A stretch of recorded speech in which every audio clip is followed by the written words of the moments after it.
Princess Charlotte is no longer just the cute royal at public events. Behind palace doors, she is being prepared for a future role once held by Princess Anne, the Princess Royal. With guidance from Princess Catherine, Charlotte's rise is steady and serious. While one royal is being shaped for duty, another watches from afar. Meghan Markle left the palace with Prince Harry, but Charlotte's growing spotlight makes that distance harder to ignore. Mrs. Charlotte, what have you been doing this week? Well, I think if you talk to my daughter, she'd say they were real. Obviously, it's a trade secret, so I can't possibly comment. Princess Charlotte trains for Princess Royale role. Princess Charlotte is quickly going from a young child of the Wales family to a poised young member of the British monarchy. She is attracting the attention of royal watchers and commentators, with many noticing that she is now developing the qualities expected from a serious future royal family member. At just 10 years old, Charlotte has been repeatedly observed handling public engagements with confidence and grace, engaging warmly with well-wishers, and even taking the lead during family appearances. Her manner now looks composed and natural. She is comfortable in formal settings and shows empathy, even supporting her mother during events. This has caused experts to call her unusually self-assured for her age. An important part of this narrative is the idea that Charlotte is being guided by two influential women. One of these is her mother, Princess Catherine, and the other is her great-aunt, Princess Anne, the current Princess Royal. Catherine's supportive parenting style is what helps Charlotte develop a secure sense of confidence, allowing her to step forward independently during public moments. As for Princess Anne, she has a reputation as one of the most hard-working royals and a lifelong holder of the Princess Royal. She is a model of dedication and public service, and many are seeing this in Charlotte's behavior too, as Charlotte seems to undergo crash courses to learn royal etiquette for future responsibility, and she is showing her skills at public events today. Public appearances that changed how people see Charlotte. She was a little apprehensive, but she has a reputation for being pretty feisty, very confident. Prince George may be the eldest child, but I think it's Charlotte who calls the shots and has everyone running rings around her. Princess Charlotte has appeared at high-profile public events like Trooping the Colour and Wimbledon, and this has attracted attention. It's not only because these events are ceremonially important, but also for how they show her growing poise, maturity, and understanding of royal expectations. At Trooping the Colour, the annual celebration of the monarch's official birthday, Charlotte has stood beside her family on the Buckingham Palace balcony and participated in the parade with a calm, composed presence that many commentators note goes beyond what might be expected of a child her age. During these appearances, she has been seen attending carefully to royal protocol and also guiding her younger brother, Prince Louis, with affectionate reminders about posture and behavior, even during moments of excitement. She is learning to balance youthful life with the discipline expected from public engagements. Her Wimbledon outings with her mother, Princess Catherine, offered similar insights. As the Princess of Wales's guest at the All England Lawn Tennis and Croquet Club, Charlotte has been photographed watching matches, applauding players, and taking part in the atmosphere of a major international sporting event. She remains calm and polite while enjoying the occasion. This was happening as her mother was dealing with health challenges and slowly returning to public duties. But Charlotte could easily adapt to both formal and relaxed public roles with grace. While dealing with her royal duties, she is also a dedicated big sister. More than a princess, Who's the boss? Princess Charlotte. She's a very hard-working royalist, who actually in herself seems to stay out the limelight quite a lot. She's incredibly hard-working. Princess Charlotte has been standing out at public royal events, not just as the daughter of the Prince and Princess of Wales, but also as a big sister who seems comfortable in the public eye. At major occasions, such as Christmas Day walkabouts at Sandringham, she has been seen interacting confidently with well-wishers, pausing for photographs, greeting crowds, and even offering subtle gestures of reassurance to her older brother, Prince George. Her body language is often similar to that shown by her mother, Princess Catherine. She also stands out as a great big sister to her younger brother, Prince Louis. During ceremonial appearances, Charlotte has been seen helping Louis with royal protocol, guiding him on how to stand or behave appropriately. Sometimes, she nudges him back toward formal expectations when his youthful energy shows up. One of the popular moments on social media shows her reminding Louis to put his arms down properly for the national anthem during Trooping the Color. It shows her understanding of etiquette and her protective instinct. Aside from formal duties, Charlotte's interactions with her siblings at events like the coronation and Sandringham walkabouts are known as warm and affectionate. She holds Louis's hand to keep him in check and offers physical support or reassurance to George in crowds. Her recent behavior has attracted the attention of different royal experts. Prince William and Kate Middleton's little girl is all grown up. Princess Charlotte, the only daughter of the Prince and Princess of Wales, turns 10 years old on May 2nd. Why royal experts say Charlotte is different? Royal commentators and insiders have noticed that Princess Charlotte's public manner combines warmth and self-assuredness, making her stand out among the younger generation of royals. Observers have said that she's sweet, but also has her own opinions. It reflects a blend of kindness and inner strength, and it seems genuine instead of performative. At major ceremonial events like Trooping the Color, experts noticed how her wave has matured into a poised, elegant gesture, with her fingers spaced and movement controlled. It shows that she's more comfortable with formal duties and public scrutiny. Royal commentators also say that Charlotte's natural ease in front of crowds isn't just about etiquette. She seems to have a developing presence that makes her engagements feel personable, not staged, whether in greeting well-wishers or participating in family walkabouts. It seems she is being raised to focus on duty and normal childhood experiences. Aside from ceremonial conduct, some reports suggest Charlotte's compassion and personal interests could influence her future choices. She has been interested in the National Health Service recently, causing many to suspect that she might have a career in nursing or public service.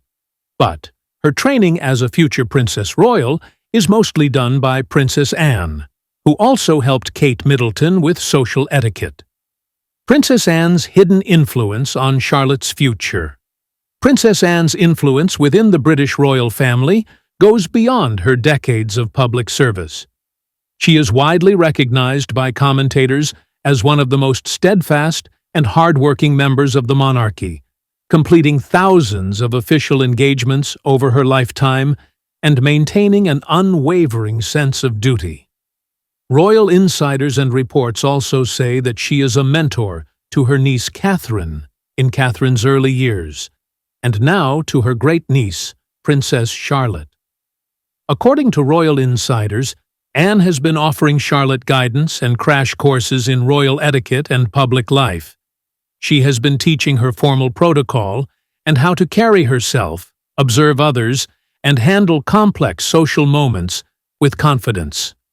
The title, Princess Royal, is a century-old honor that's traditionally bestowed on the monarch's eldest daughter and is currently held by Anne. This is a title she received in 1987 as recognition of her long service. Princess Charlotte will only be considered for it after Anne's eventual passing and when her father, Prince William, becomes king. Although Princess Anne has trained Catherine, Kate Middleton, and now Charlotte, there's one person she didn't train, and that's Meghan Markle. Meghan Markle, integrating into royal life. When the song come on, let me see you get gone. Baby mama, this shot's been pregnant for way too long. When Meghan Markle first stepped into the royal family, she also met Princess Anne, and many thought that she would be her mentor again. But Princess Anne offered Meghan direct advice soon after she joined the family, stressing that fulfilling official roles requires punctuality, research, and commitment to the causes one supports. Even with this, it never worked out, as Meghan could never really integrate into royal life. Meghan and Prince Harry first met in July 2016 through mutual friends and formed a strong personal bond. Their private relationship later became public, bringing intense media attention and scrutiny. It was way more aggressive than he expected. Meghan later admitted that public and tabloid interest was too challenging for her and different from her past experience in entertainment. She explained that she learned much of the royal protocol on her own rather than through formal instruction. It was tough to integrate into the British monarchy, as it required Meghan to navigate unfamiliar cultural expectations, like learning how to curtsy or adapting to the formal conduct expected at official engagements. Her early meetings with senior royals, including a sudden first encounter with the late Queen Elizabeth II, showed how hard it was to learn royal etiquette. She didn't have the training that Charlotte had, but Harry constantly defended her in public. Moment, Harry broke royal tradition for Meghan Prince. Harry's decision to publicly defend Meghan Markle against media harassment showed a major break with long-standing royal tradition. Traditionally, members of the British royal family stick to a never complain, never explain approach. They avoid public responses to negative media coverage and prefer to stay silent. However, after Harry and Meghan's relationship became public in 2016, the couple faced intense scrutiny, including articles and commentary that Harry described as sexist, racist, and personally invasive. In November of that year, Harry issued a rare official statement confirming their relationship and condemning the wave of abuse and harassment that the press directed at Meghan. He said many of the commentary had racial undertones, and many were trying to intrude on her private life. In later years, Harry continued to confront media intrusion more directly, including through lawsuits against major UK tabloid publishers for unlawful information gathering and sustained harassment of the couple. In recent 2026 testimony in London's High Court, Harry described how ongoing press attacks, particularly those aimed at Meghan, made her life distressing and ultimately influenced their decision to step back from royal duties. The pressure that pushed Harry and Meghan out. Eventually, Prince Harry and Meghan Markle decided in January 2020 to step back from their roles as senior members of the British royal family, especially because of the relentless media pressure and a lack of institutional protection. They wanted to be independent and build a safe family life away from scrutiny. After their relationship and marriage became public, the couple faced invasive tabloid coverage, which Harry called toxic and damaging to his and Meghan's well-being, especially amid pregnancy and after the birth of their son, Archie. Harry and Meghan decided to carve out a progressive new role, allowing them to have a more private family life and, at the same time, balance royal support with financial independence. They stated that they felt forced to step back because they felt forced to step back. After all, the royal family didn't protect them. With all the media scrutiny, legal battles, and institutional limitations, Harry and Meghan decided to leave their royal responsibilities behind and relocate to North America.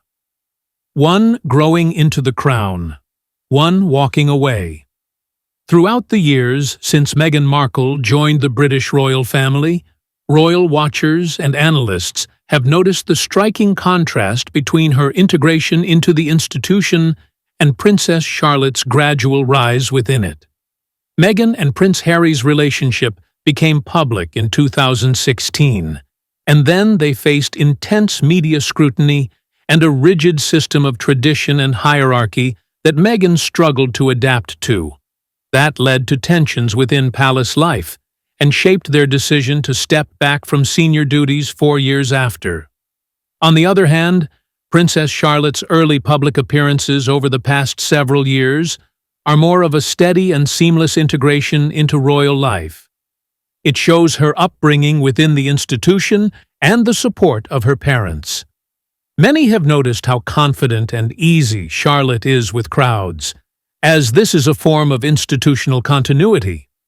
Charlotte's poised demeanor and increasing visibility are basically natural extensions of her role in a traditional monarchy, while Meghan's discomfort within the rigid system is evidence that the ancient institution and her modern, career-driven identity are incompatible. There's one young princess growing into a lifelong institution, and another one entered the institution late and decided to carve out a new path. It shows the difference between the two princesses. Princess Charlotte is now stepping up in her role as Princess Royal, while Meghan Markle can't hide it, instead moving away from the royal family and building a different kind of life. Which of these are your favorite princesses? Let us know your thoughts in the comments. So, thanks for watching this video, and we will see you in the next one.